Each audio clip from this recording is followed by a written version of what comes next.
अस्सलाम वालेकुम कराची, अस्सलाम वालेकुम पाकिस्तान। दुनिया भर में जहाँ जहाँ मुझे सुना जा रहा है, देखा जा रहा है, उन सभी को मेरा सलाम। मैं हूँ आपका मेज़बान हफीज़ुर रहमान और आप लोग प्रोग्राम सुन रहे हैं हफीज़ुर रहमान पॉडकास्ट, सिर्फ़ और सिर्फ FM वर्ल्ड पाकिस्तान के चैनल्स के ऊपर। आपको पता है कि मेरा हमेशा से कोशिश रहती है कि मैं कोई इंडस्ट्री से, एकेडमिया से अच्छे लोगों को इनवाइट करूं जो कि एक्सपीरियंस रखते हैं और अपनी फ़ील्ड के अंदर काफ़ी अपनी जो है एक्सपर्टीज़ दे चुके होते हैं और बहुत अच्छा नाम कमा रहे होते हैं। तो मैं इस दफ़ा भी मैंने जो है एक बहुत ही टैलेंटेड ख़ातून को मैंने यहाँ पे आपको इनवाइट किया है।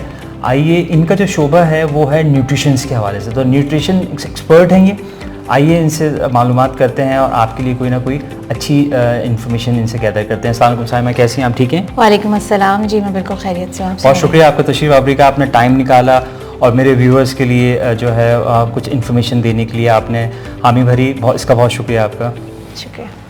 अच्छा साहिमा, हम थोड़ा सा ज़रा अपना प्रोग्राम का स्टार्ट हमेशा इस तरह से लेते हैं कि आप हमें बताइए कि व्हाट इंस्पायर यू, आपको क्या इंस्पायर हुआ कि आप ये न्यूट्रिशन का शोबा आपने अख्तियार किया? जो सच बात है वो तो ये है कि साइंस फील्ड मुझे अच्छी लगती थी, मुझे कोई और फील्ड उस वक्त लेनी नहीं थी। और जिस वक्त मैंने पढ़ाई की थी तो बहुत सारी फील्ड्स हमारे पास वैसे भी नहीं थी, तो डॉक्टर और इंजीनियर बनने का ज़्यादा कोई शौक़ था नहीं। तो मुझे लगा कि न्यूट्रिशन एक ऐसी फील्ड हो सकती है जो मेरा कनेक्शन भी साइंस से रहेगा और इसी फील्ड में रहते हुए ये बताना कि क्या ग़िज़ा में क्या ज़रूरी है, क्या नहीं है ज़रूरी, कौन सी बीमारी में किस तरह की डाइट होनी चाहिए। तो मुझे इसको जानने का शुरू से शौक़ था, मतलब इस वजह से इस चीज़ ने मुझे इंस्पायर किया। अच्छा, इसके आप जानती हैं कि आजकल जो बहुत ही डाइट जो ट्रेंड्स होते हैं और अपना क्या नाम, इसका फिटनेस के जो फेड्स होते हैं, उसके बावजूद how do you manage your authenticity? Authenticity हम इसी तरह मैनेज कर सकते हैं कि अगर हमारे पास, देखें, अगर नॉलेज नहीं होगी ना तो आपको कोई भी पागल बना सकता है, आपको कोई भी आपका मतलब मिसयूज़ कर सकता है, आपको कह सकता है कि भाई ये तुम्हारे लिए बेहतर है। और एक तो ये कि ये बहुत ज़रूरी है कि एक इंसान को अगर कोई डाइट फ़ायदा कर रही है तो ज़रूरी नहीं है कि दूसरे शख्स को भी वही डाइट फ़ायदा करे। हर इंसान मुख्तलिफ है, हर इंसान का तौर तरीक़ा मुख्तलिफ है, इवन खाना बनाने का तरीक़ा मुख्तलिफ है, ठीक है। तो हमें समटाइम्स नहीं पता होता कि कुछ लोग कह रहे हो कि इसको तो ये चीज़ इस तरह फ़ायदा करिए, मुझे वैसे नहीं करी। तो हर इंसान डिफरेंट है और उसकी इसीलिए मॉडिफिकेशंस होती हैं। अगर आपको नॉलेज होगी ना तो फिर कोई आपको बेवकूफ़ नहीं बना सकेगा और कोई इसका फ़ायदा नहीं उठा सकेगा। तो it's better to get knowledge. आप इस चीज़ को बिलीव करती हैं कि जो हेल्दी डाइट जब भी जहन में आता है तो एक्सपेंसिव और कॉम्प्लिकेटेड डाइट के हवाले से जहन में आ जाता है, तो क्या ये सही है चीज़? लोगों के जहन में ऐसे ही आता है, लेकिन ऐसा नहीं है। तो फिर आप थोड़ा सा एक्सप्लेन करें क्या है ये? हाँ, ये मैं ज़रूर कह सकती हूँ कि जो इस वक्त पाकिस्तान में महंगाई है या दुनिया भर में जो महंगाई है उसको तो हम नज़रअंदाज नहीं कर सकते, ठीक है। लेकिन हेल्दी से मुराद ये होता है कि जो कुछ अवेलेबल है नेचुरल फॉर्म में आपकी कंट्री में, ठीक है, वो आपके लिए हेल्दी है, ठीक है। अब वो फ्रूट्स भी हैं, वो वेजिटेबल्स भी हैं, वो अनाज भी है, वो दूध भी है, वो अंडा भी है, मतलब एवरीथिंग, डेयरी से लेकर ईच एंड एवरीथिंग, ठीक है। अब वो मैनिपुलेटेड कैसे हो जाती है? वो इस तरह हो जाती है कि आप उसको क्या ज़्यादातर फ्राई फॉर्म में खा रहे हैं, या आप उसको शोरबे वाला बना के खा रहे हैं, या आप उसको स्टेक या स्टीम करके खा रहे हैं, या आप किसी भी इस तरीके से खा रहे हैं, ग्रिल खा रहे हैं। ये आपके तरीक़े पे डिपेंड करता है, ठीक है। और अगर एक्सपेंसिव है तो आप एक्सपेंसिव भी हो सकता है, जिनके पास है वो उनके लिए वो उस तरह इस्तेमाल कर ले, और जिनके पास नहीं है वो नॉर्मल तरीके से इस्तेमाल करें, बस अपनी डाइट को कम कर दें। जैसे कि फॉर एग्जांपल अगर कोई इंसान 2 रोटी खा रहा है तो वो 1 रोटी पे आ जाए, बस इस तरह करें। इससे भी आप अपने वेट लॉस की तरफ जाएंगे। जब आप अपने आप को देखेंगे मिरर में और डेली में कि आप पहले जो है वो आप थोड़ा सा बात भी करते थे तो आपकी सांस फूलती थी, आप जरा सा चल लेते थे, सीढ़ियां चढ़ते थे तो आपकी सांस फूल जाती थी, अब ऐसा नहीं हो रहा। तो वही आपकी motivation, feel good about it. अपनी साइड से जब आप अपने तवज्जो देते हैं तो थोड़ा सा आपको अच्छा लगने लगता है लाइफ में। बिल्कुल, और हर चीज़ का अलग अलग वक्त रखें। फ्रूट्स अलग टाइम पे खाएं। आप जब वेजिटेबल्स खा रहे हैं, जैसे फ्रूट्स का बेसिकली क्या होता है कि आप खाने से पहले खा लें, तो ऑटोमेटिकली क्या होगा कि जब आप फ्रूट का इंटेक कर लेंगे तो आपको भूख का इतना प्रेशर भी नहीं होगा। जब आप दिन में 6 मील्स लेंगे, छोटी छोटी, तो आपको जो टाइम है मेन बिग मील का, उसमें आपको इतनी प्रेशर से भूख ही नहीं लगेगी कि आप ये सोचिए कि मैं 4 रोटी खाऊं या 3 रोटी खाऊं। आप 1 रोटी में आपको आप एडजस्ट कर लेंगे। बिल्कुल एडजस्ट कर लेंगे। राइट। अच्छा, बैलेंस टेस्ट और हेल्थ के हवाले से कैसे मैनेज किया जाए भाई, कि मैं जो हूँ अगर मैं बहुत ज़्यादा टेस्ट की तरफ जाता हूँ, टेस्ट कॉन्शियस है, तो अब उसमें कैसे मैं बैलेंस कैसे करूँ मैं अपनी हेल्थ को? देखें, हमें ये सोचना पड़ेगा कि हम टेस्ट कॉन्शियस ही रहेंगे थ्रू आउट आवर लाइफ, या हमारे लिए हेल्थ भी इम्पोर्टेंट है। ठीक है, ये बिल्कुल ज़रूरी नहीं है कि कोई चीज़ में अगर टेस्ट नहीं है तो वो हेल्दी भी नहीं है, और एक कोई चीज़ है जो उसमें टेस्ट है तो वो हेल्दी होनी ही चाहिए। दोनों चीज़ें हो भी सकती हैं, नहीं भी हो सकती। लेकिन हाँ, अगर आप किसी चीज़ में कोई मीठा है, उसमें ज़्यादा मीठा होगा तो शायद वो कुछ लोगों को बहुत अच्छा लगेगा।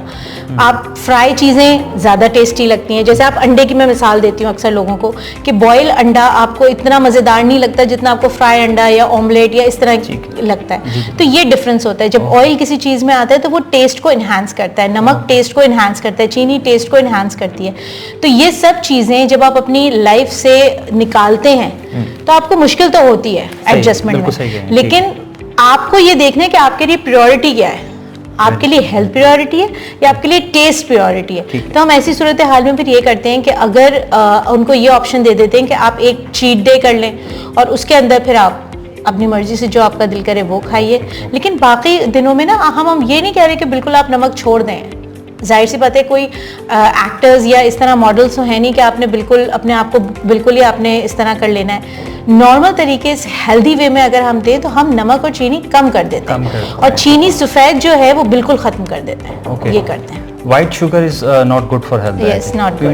मैं मुझे अंदाज़ा हो रहा है कि जो है वाइट शुगर जो है वो काफ़ी आपको वो करती है हेल्थ। अच्छा, हम थोड़ा सा ज़रा मेंटल हेल्थ के ऊपर अगर हम ज़रा बात कर लें कि क्या मेंटल जो हेल्थ होती है, क्या वो वाकई में आपकी जो हेल्थ है उसके ऊपर असरअंदाज होती है कि क्या? बिल्कुल करती है। सबसे पहली बात तो ये कि अगर किसी ने ये प्लान किया है कि मुझे इतना वेट लॉस करना है, बट वो मेंटली उसने एक्सेप्ट नहीं किया हुआ, जस्ट 2-3 लोगों को देखा और उसने ये प्लान किया और उस पर फिर वो स्टिक ऑन नहीं कर सकता। सबसे पहले उसको मेंटली उस चीज़ को एक्सेप्ट करना होगा, तभी वो खुशी से उस वेट लॉस की तरफ जाएगा। ठीक है, और वो उसके लिए हेल्दी भी होगा। ये जानना बहुत ज़्यादा ज़रूरी है। दूसरी बात ये होती है कि जैसे आपने डिफरेंट चीज़ें देखी हैं, लाफिंग थेरेपी होती है, और समटाइम्स कहते हैं कि हम एक दूसरे को हग करते हैं तो उससे भी बहुत पॉजिटिव वाइब्स निकलती हैं। तो ये सारी चीज़ें आपके दिमाग पे असर करती हैं। जब आप कोई चीज़ प्लान करते हैं तो सबसे पहले मेंटली खुद को समझाइए कि आया मुझे ये चीज़ से ये रिजल्ट मिलेगा।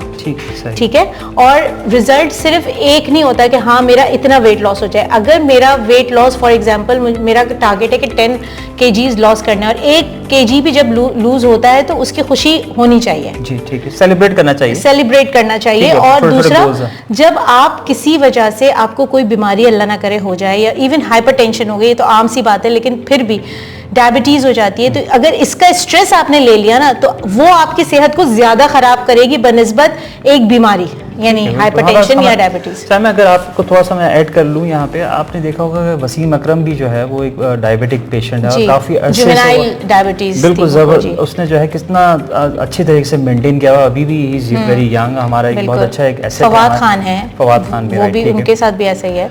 अच्छा, थोड़ा सा अगर हम ये बात कर लें पाकिस्तान की जो हैबिट्स हैं, न्यूट्रिशन हैबिट्स हैं, क्या उसके बारे में आपकी क्या राय है? ओवरऑल पाकिस्तानियों की जो न्यूट्रिशन जाहिर सी बात है अच्छी नहीं है। जो अगर मैं अपनी दादी नानी वाला दौर की बात करूं तो उसमें अगर जो मेरा भी जो एक्सपीरियंस अपनी दादी के साथ रहा तो वो यही था कि शोरबे वाली चीज़ें ज़्यादा थी। अब with the passage of time हम सूखा खाने की तरफ ज़्यादा चले गए। ठीक है, फ्राई, हर चीज़ फ्राई। अभी मेरा, क्योंकि मैं न्यूट्रिशनिस्ट हूँ, तो मेरा बच्चों के लंचन जो बॉक्सेस होते हैं या उस पे से भी वास्ता पड़ता रहता है, उसमें भी फ्राई चीज़ें हैं। बच्चा सुबह खा के भी फ्राई आ रहा है, दोपहर में जाके भी फ्राई खा रहा है, शाम में फिर से वो फ्राई ही खा रहा है। तो ये जो इतना सारा फ्राई है, आप अपना बचपन याद करें, आप भी कभी कुछ कभी सिर्फ पराठा होगा या अंडा होगा जो कि आपने एक थोड़ा तेल वाला होगा, बाकी कुछ भी ऐसा नहीं होता था। अब क्या होता है कि देखें हमारा जो बॉडी है ना उसमें 70 to 75% वाटर है। अगर हम शोरबेदार चीजें नहीं खाएंगे, हमारे रीजन में शोरबा या आलू गोश हो गया या सब्जी डाल के हो गया, तो शोरबेदार चीजों का रिवाज है। जहाँ शोरबा नहीं खाया जाता वहाँ सूप्स होते हैं, लेंटिल सूप है, हूव्स का सूप बनाया जाता है, तो किसी न किसी फॉर्म में लिक्विड आपकी डाइट में जाना चाहिए। जब ये चीज नहीं जाती तो आपका डाइजेशन डिस्टर्ब होता है।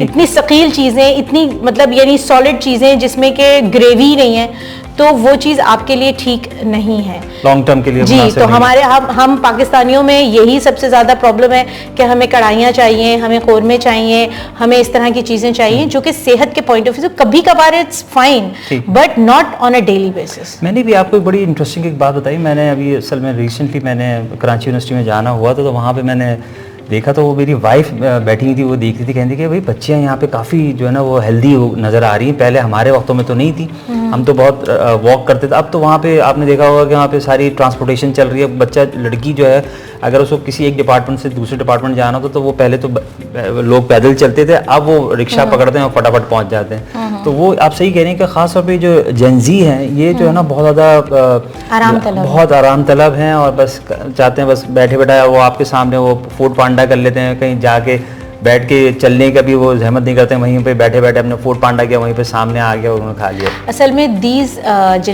Generation is very logical. अगर मैं ये बात कहूँ, वो हमने उनको हर चीज़ एक तो प्रोवाइड की हुई है।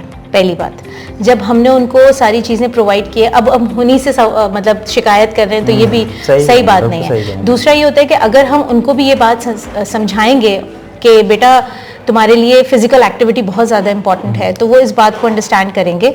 और जो आजकल लड़कियों में जो मोटापा हो रहा है और एक्सेसिव मोटापा हो रहा है, या बच्चों में भी, लड़कों में भी हो रहा है, स्पेशली बच्चियों में तो हार्मोनल इम्बैलेंस की वजह से बहुत ज़्यादा प्रॉब्लम्स हो रही हैं। और उसकी भी बहुत बड़ी वजह डाइट है, बहुत बड़ी वजह डाइट है। क्योंकि वही बात है कि उनके सुबह या तो नाश्ता नहीं है, बिल्कुल सिरे से नहीं है, वो पूरा यानी कि सारी रात की भूखी हैं, प्लस उन्होंने नाश्ता भी नहीं किया। अब वो 12 बजे के बाद जाके कुछ खा रही हो, वो भी समोसे और पेटीज और ऐसी चीज़ें। तो बिल्कुल सही कह रही हैं। मैं थोड़ा सा यहाँ पे ऐड करना चाहूँगा कि हमने भी जो अपने नाना नानी के घर में जो हमने देखा था कि वो जो रात का खाना होता था वो जो है भाई मगरिब के टाइम पे खाना हो जाता था और जो है वो 7-8 बजे करीब हो जाती थी मगरिब, और फिर हम 10 बजे तक मैक्सिमम 8-9-10 बजे तक हम अपने बेड पे होते थे और सुबह सुबह फिर हम उठ जाते थे।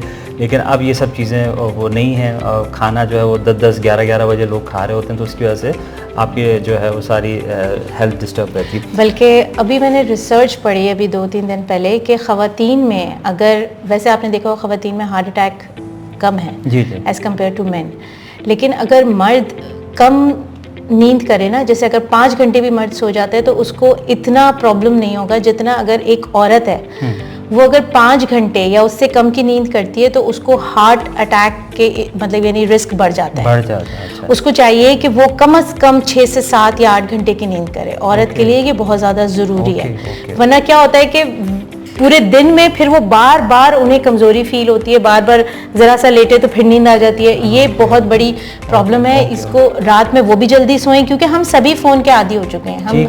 हम पहले जो था वो और चीज़ें करके सोते थे, अब हम फ़ोन देखकर सब सोते हैं। आप सही कह रहे हैं, बिल्कुल सही कह रहे हैं, बिल्कुल सही कह रही हैं। अच्छा साइमा, अब मुझे ज़रा क्विकली अगर आप 1 डे मील प्लान अगर आप बताएं कोई जो कि एक नॉर्मल सबके लिए अप्लाई हो सकता है आप सही कह रही हैं कि हर बंदे के लिए डिफरेंट होता है, लेकिन कोई जेनेरिक जिससे हम अपनी लाइफ अपनी न्यूट्रिशन को बेहतर कर सकें प्लीज़।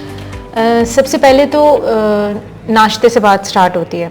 आप मॉर्निंग में उठते हैं, मैं स्पेशली ख़वातीन की बात करूँगी जो वेट लॉस करना चाहते हैं, तो वेट लॉस के लिए सबसे पहले आपको मॉर्निंग में जो है ना कोई ऐसी चीज़ का इस्तेमाल करना है जो आपकी वाटर रिटेंशन बॉडी से, इन्फ्लेमेशन बॉडी से रिड्यूस करे, जिसमें कि आप जैसे कि 1 कप आपने पानी लिया, उसके अंदर आपने 1 चम्मच सौंफ ले ली, थोड़ी सी अजवाइन डाल ली, उसको उबाल लिया, इतना उबाला कि वो 3/4 कप रह गया, फिर उसको छान लिया, उसमें तुख मलंगा या चिया सीड्स ऐड किए उसमें, और आपने उसको सुबह ले लिया। कम से कम उसके 40 मिनट्स बाद, जो भी उसके बाद आपने जो डाइट लेनी है वो 40 मिनट्स बाद लें। अंडा आप ज़रूर खाइए, लेकिन उसको कोशिश करें बॉयल फॉर्म में खा लें, ताकि आपका जो अंडे के अंदर जो न्यूट्रिशन है वो आपको मिले, ना कि एक्स्ट्रा ऑयल या घी या तेल कुछ मिले। ठीक है। अच्छा, desi ghee is much better than any other thing. अगर आप देसी घी ले रहे हैं तो वो आपके लिए ज़्यादा बेनिफिशियल है, यानी 1 चम्मच देसी घी आप रोज़ाना खा सकते हैं। अब देसी घी के सिर्फ एक नहीं, बहुत सारे बेनिफिट्स हैं। तो आप पूरे दिन में, जैसे कि आपने रोटी तवे पे सेकी और उसके बाद उसको उतारा और आधी चमची आपने उस पर देसी घी लगा लिया, ठीक है। और इसी तरीके से फ्रूट्स हैं तो फ्रूट्स आप खाने से पहले खाइए। अब अगर मॉर्निंग में आपने एक अंडा ले लिया है, उसके साथ आप खजूर ले सकते हैं, थोड़े से नट्स ले सकते हैं, ठीक है। चाय आपका बहुत दिल कर रहा है तो फीकी चाय पी लीजिए, और उसके साथ जो है आपने अगर रोटी खाने का दिल है तो रोटी खा लें, वरना तो ओट्स ले सकते हैं आप, ठीक है। अच्छा, बहुत सारी दफ़ा ओट्स होता है, अंडा आपने ऐड कर लिया, ओट्स ऐड कर लिए, और उसके साथ ही आपने खजूर, बनाना, और उसको आपने ब्लेंड कर लिया, ठीक है। ब्लेंड करने के बाद आपने उसके पैनकेक्स बना लिए, ठीक है। वो शायद आपके नॉर्मल पैनकेक से थोड़े से ज़्यादा पतले से होंगे, टेस्ट में भी बहुत ज़्यादा अच्छे नहीं होंगे, लेकिन उसमें नेचुरल शुगर्स हैं, जो भी हैं उन फ्रूट्स की अपनी शुगर है, आपने कुछ एडिटिव्स इसमें ऐड नहीं किए, ठीक है। ऊपर से आप कोई भी सिरप ऐड कर सकते हैं, शहद ऐड कर सकते हैं, ठीक है। अच्छा, उसके बाद आपने मिड मॉर्निंग में आपने कोई भी सीजन फ्रूट ले लिया, सीजन फ्रूट नहीं है तो आपने नट्स ले लिए। अब आप दोपहर में एक रोटी के साथ जो भी आपके घर में दाल, सब्जी, सालन जो भी है वो आप लीजिए। कोशिश कीजिए कि शोरबेदार चीज़ों का इस्तेमाल करें, ताकि आपकी भूख जो है वो उसको ना रिलीफ मिले, ठीक है। और आप एक रोटी का ही इस्तेमाल कीजिए, छोटा सा पेड़ा लीजिए, उसको चाहे जितना बड़ा आप कर लें, ताकि आपको एक मेंटल सेटिस्फेक्शन हो जाए। और उसके साथ आप सैलेड का इस्तेमाल कर सकते हैं, विदाउट फैट दही का इस्तेमाल कर सकते हैं, ठीक है। उसके बाद शाम का वक्त आया, टी टाइम हो गया। टी टाइम में आप ये कर सकते हैं, ग्रीन टी का इस्तेमाल कर सकते हैं, दालचीनी के पानी को आप उबाल सकते हैं और उसका इस्तेमाल कर सकते हैं चाय की जगह। और अगर चाय पीने का बहुत दिल कर रहा है तो ब्लैक टी या ब्लैक कॉफ़ी ले लीजिए उस वक्त, ठीक है। और वैसे भी हमारे रीजन में हम पहले ब्लैक ही यूज़ करते थे, ये जो अंग्रेज़ आए ना उन्होंने दूध ऐड किया है, तो हम ओरिजिनेट हमारा ब्लैक टी का ही है, तो उसी को अगर कंटिन्यू करें तो उसके बहुत बेनिफिट्स हैं। फिर आपको जो नेचुरल फ्लेवोनॉइड्स होते हैं टी में वो आपको मिल जाते हैं, दैट इज़ एंटीऑक्सीडेंट्स।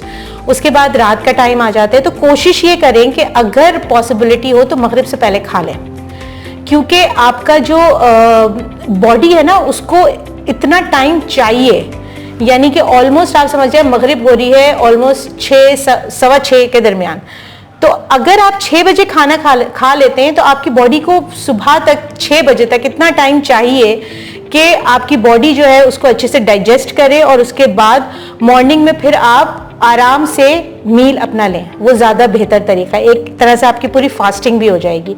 तो इस तरह जो इंटरमिटेंट फास्टिंग करते हैं वो भी इस चीज़ को फॉलो कर सकते हैं, और फिर जो इंटरमिटेंट फास्टिंग कर रहे हैं वो बीच में से स्नैकिंग जो है वो हटा लें, और बाकी अपनी मील को नॉर्मल रखें, जो घर में बन रहा है वो खाएं। हमेशा चावल और रोटी, जो कार्ब्स, एक्सेसिव कार्ब्स हैं, उसको अपनी डाइट से हटा लें, आप खुद ही वेट लॉस की तरफ चले जाएंगे।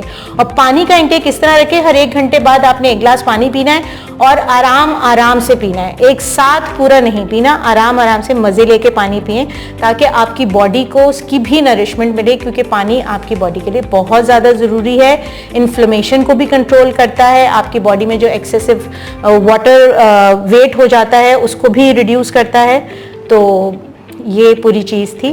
और अपनी नींद को पूरा करें, जब आप कम सोते हैं इससे भी आपका वेट गेन होता है। थैंक यू साइमा, आपने बहुत अच्छी आपने इन्फॉर्मेशन मेरे ऑडियंस के साथ शेयर की है। बस आखिरी एक सवाल आपसे मैं करना चाहूँगा, कि बहुत ज़रूरी है कि कोई मिथ है न्यूट्रिशन के हवाले से, वो कोई आप ज़रा एक मिथ बताइए, उसको कैसे लोग अपने आप को उसको ज़रा उससे गेट रिड हों। वैसे तो बहुत पुरानी बात है कि जब फिश खाए तो उसके साथ दूध नहीं पिए, ये मिथ ही है, बिकॉज इस तरह की एक ही फिश है और वो यहाँ पाकिस्तान में होती भी नहीं है, ठीक है। तो हम बिल्कुल उसके साथ दूध ले भी सकते हैं, और डिफरेंट जो सॉसेस बनते हैं, मेयोनीज़ होती है उसमें, तो बहुत सारी चीज़ें जो है हम फिश के साथ यूज़ कर सकते हैं, और ऐसी कोई बात नहीं है, आपको कोई नुकसान नहीं होगा, कोई धब्बे नहीं आएंगे चेहरे पे। और जो पाकिस्तान में जिन बच्चों के साथ ये प्रॉब्लम है वो किसी और वजह से होगा, तो बेहतर है कि फिर उनके टेस्ट करवाएं, लेकिन ये कम्प्लीटली मिथ है। थैंक यू वेरी मच, बहुत शुक्रिया साइमा आपका टाइम का।